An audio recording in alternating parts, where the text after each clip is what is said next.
Ratusan anggota kelompok tani di Batubara, Sumatera Utara melakukan pelaporan kepada pihak kepolisian lantaran merasa menjadi korban penipuan pengurusan sertifikat tanah.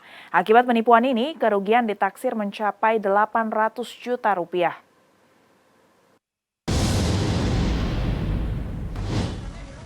Sebagian anggota kelompok tani Rukun Sari mendatangi gedung Satuan Reserse Kriminal Polres Batubara untuk membuat laporan dugaan kasus penipuan pengurusan sertifikat tanah yang dilakukan terlapor berinisial RH Kamis siang.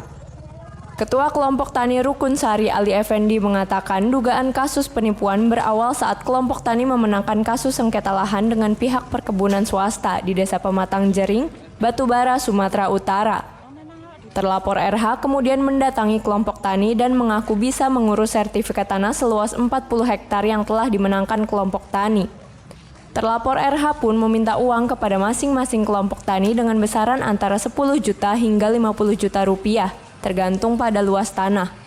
Namun hingga batas waktu yang dijanjikan sertifikat tanah tidak juga turun. Bahkan terlapor RH tidak dapat dihubungi sehingga anggota kelompok tani melaporkan dugaan kasus penipuan itu ke polisi. Menurut dia katanya ini kelompok tani sudah dimenangkan dan tinggal membuat sertifikatnya saja. Jadi sertifikatnya sudah bisa dikeluarkan kalau anggota kelompok tani yang lain itu sudah membayar semua, membayar uang sertifikatnya, barulah bisa dikeluarkan sertifikatnya. Tapi nyatanya sampai saat ini sudah hampir setahun tidak ada kabar beritanya. Bahkan saat beliau dikonfirmasi atau didatangi dan dicari tidak ada di tempat dan tidak ada di rumah. Kalau ditelepon tetap di reject ataupun diblokir HP yang kita hubungi. Jadi harapannya kan?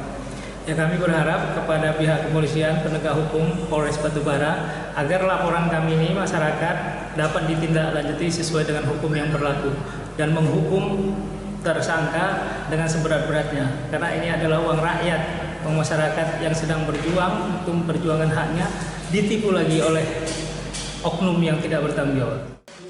Akibat penipuan pembuatan sertifikat tanah ini, kerugian yang dialami para kelompok tani ditaksir mencapai 800 juta rupiah. Dari Batubara, Sumatera Utara, kontributor Nusantara TV Taufik melaporkan.